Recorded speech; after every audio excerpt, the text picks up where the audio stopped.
Trump की गिरफ्त में मादुरो तो हैं, लेकिन अगला अपडेट क्या क्या है? 30 मिनट का ऑपरेशन चला। मादुरो और फ्लोरेस को वेनेजुएला से बाहर ले जाया गया। फ्लोरेस उनकी धर्मपत्नी। उसके बाद यूएस की स्पेशल डेल्टा फोर्स ने इसको अंजाम दिया है। ये आपको लगातार बताया यूएस की डेल्टा फोर्स क्या है, कैसे एक्शन को अंजाम देती है, किन किन ऑपरेशंस में अब तक उसकी महारत हासिल करती हुई दिखाई पड़ी है। उसके अलावा डेल्टा फोर्स की टॉप स्पेशल मिशन यूनिट का ये ऑपरेशन था, जिसके 2-3 अलग अलग नाम और भी हैं।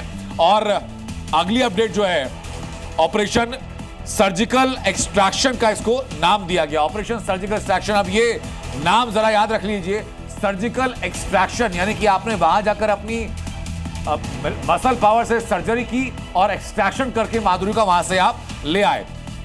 लॉक कलोटा एयरबेस और फुएट ट्यूना में ये पहले विस्फोट किया गया, और जहां ये जिस शहर में काराकास में जहां पूरे इस ऑपरेशन को अंजाम दिया गया है, वहां राष्ट्रपति भवन भी था, वहां पर बड़े सैन्य बेस भी थे, तमाम बड़ी इमारतें थी।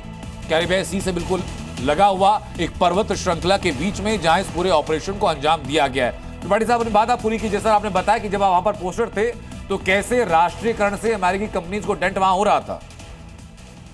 देखिए, राष्ट्रीयकरण जब उन्होंने PDVSA पेट्रोलियम दे वेनेजुएला जी का राष्ट्रीयकरण किया, तो उससे तब तक तो गनीमत थी, लेकिन राष्ट्रीयकरण करके जब कई लोगों ने विरोध किया, तो सरकार ने 1/3 वर्कफोर्स से, जिसमें बड़े बड़े एग्जीक्यूटिव मैनेजर्स वगैरह थे, सबको एक साथ निकाल बाहर कर दिया। तो वो वहां सड़कों पर संडे को बाजार लगा करके सब्जी बेचा करते थे प्रोटेस्ट।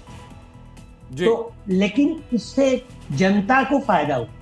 जनता को ये हुआ कि जो तेल का जो कमीशन या जो पैसे जो बड़े बड़े ये एग्जीक्यूटिव के पास जा रहे थे, वो जनता की ओर जाने लगे, और इसकी वजह से वहाँ का धनी वर्ग जो है वो इनकी ह्यूगो चावेज की कम्युनिस्ट गवर्नमेंट से, जो बाद में निकोलस मादुरो उसके प्रेसिडेंट हुए, नाराज हो गया। और विपक्ष को तो यही चाहिए था। विपक्ष में तो सब ये बड़े लोग थे, पैसे वाले लोग थे। इवन जो अभी नोबेल प्राइज विनर है, वो भी काफी धनी मानी है, ऐसा माना जाता है।